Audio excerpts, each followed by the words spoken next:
तेलंगाना के पूर्व सीएम के चंद्रशेखर राव की बेटी के कविता को ईडी ने हैदराबाद से गिरफ्तार कर लिया है। दिल्ली शराब घोटाला मामले में ईडी ने छापेमारी के बाद के कविता को गिरफ्तार किया। ईडी आज के कविता को दिल्ली के राउज एवेन्यू कोर्ट में पेश करेगी। तो ये सियासी घटनाक्रम तेलंगाना से के कविता की गिरफ्तारी होती है दिल्ली शराब घोटाले मामले में। दरअसल कल ईडी की टीम छापेमारी करती है के कविता के घर पर और उसके बाद उनकी गिरफ्तारी होती है। आज दिल्ली की राउज एवेन्यू कोर्ट में के कविता की पेशी होनी है। मैं हूं किशोर अजवाणी। आज की ताजा खबर जारी है।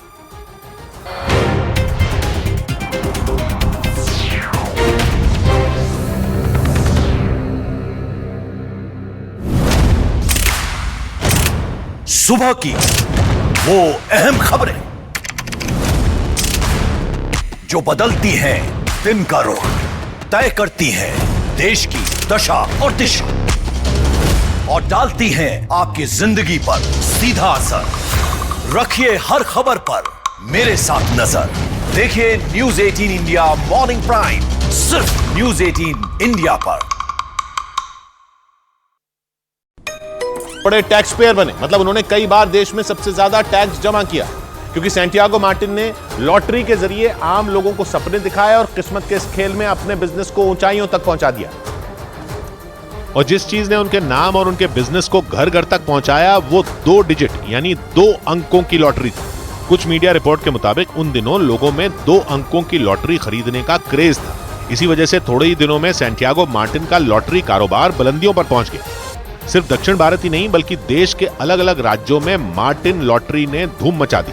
मार्टिन की कंपनी उन 13 राज्यों में लॉटरी का कारोबार करती है जहां लॉटरी खरीदना और बेचना वैध है। और जानकारी के मुताबिक future gaming and hotel services को 30 दिसंबर 1991 में बनाया गया था। ये कंपनी पूरे देश में लॉटरी के टिकट बेचती है, लेकिन मार्टिन की इस कंपनी के खिलाफ लॉटरी रेगुलेशन एक्ट 1998 के तहत कई केस दर्ज हैं।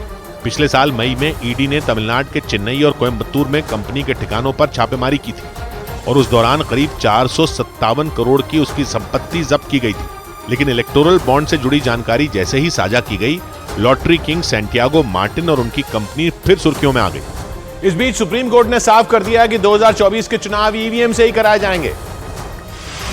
सुप्रीम कोर्ट ने ईवीएम में गड़बड़ी का आरोप लगाकर दायर की गई याचिका को खारिज कर दिया। इसके साथ ही कोर्ट ने साफ कर दिया कि लोकसभा चुनाव ईवीएम से ही कराए जाएंगे। सुप्रीम कोर्ट ने चुनाव आयुक्तों की नियुक्ति पर फिलहाल रोक लगाने से इनकार कर दिया। अदालत में नए कानून के तहत 2 नए चुनाव आयुक्त ज्ञानेश कुमार और सुखबीर सिंह संधू की नियुक्तियों को चुनौती दी गई थी। इस मुद्दे पर अगली सुनवाई 21 मार्च को होगी। लोकसभा चुनाव के ऐलान से ठीक पहले दोनों नए चुनाव आयुक्त ज्ञानेश कुमार और एसएस संधू ने कार्यभार संभाल लिया। एक दिन पहले प्रधानमंत्री नरेंद्र मोदी की अध्यक्षता में गठित कमेटी ने दोनों चुनाव आयुक्तों की नियुक्ति की थी। देश भर में सीएए लागू होने के बाद सियासी घमासान छिड़ गया।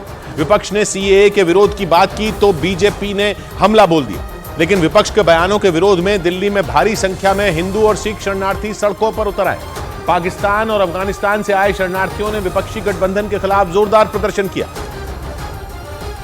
और कांग्रेस दफ्तर के घेराव की कोशिश की। हजारों की संख्या में हिंदू और सिख शरणार्थियों ने कांग्रेस दफ्तर की तरफ जाने वाली सड़क पर मार्च निकाला। इस दौरान प्रदर्शनकारी अपने हाथों में भारत का राष्ट्रीय ध्वज लेकर आगे बढ़ते दिखे। कांग्रेस दफ्तर की तरफ बढ़ते हुए प्रदर्शनकारियों ने जमकर नारेबाजी की। प्रदर्शनकारियों के हाथों में कांग्रेस के नेताओं और दिल्ली के मुख्यमंत्री अरविंद केजरीवाल के खिलाफ लिखे पोस्टर भी नजर आए। पाकिस्तान और अफगानिस्तान से आकर दिल्ली में शरण लिए हुए लोगों ने आरोप लगाया कि विपक्ष के नेता वोट बैंक के लिए सीएए का विरोध कर रहे हैं, जबकि इसके लागू होने से उन्हें भारत की नागरिकता मिलने में आसानी होगी। प्रदर्शनकारियों के मुताबिक उन्हें उनके देशों में बुरी तरह प्रताड़ित किया गया था और उसी वजह से उन्होंने भारत में शरण ली थी। हम पाकिस्तान में, अफगानिस्तान में जहाँ के आए हैं वहाँ पीड़ित थे, परेशान थे। पाकिस्तान से आए शरणार्थियों ने वहाँ हिंदुओं पर होने वाले अत्याचार के बारे में भी बताया। उधर हिंदू होना एक गुनाह हो गया है। पाकिस्तान में इज्जत नहीं है तो कुछ नहीं है। पाकिस्तान में हिंदू की इज्जत ही नहीं है। हालांकि कांग्रेस दफ्तर की तरफ बढ़ रहे प्रदर्शनकारियों को पुलिस ने बैरिकेड लगाकर रोक दिया और इसके बाद तो हंगामा और ज्यादा बढ़ गया। कांग्रेस दफ्तर से पहले लगाए गए पुलिस बैरिकेड के पास हिंदू और सिख शरणार्थियों ने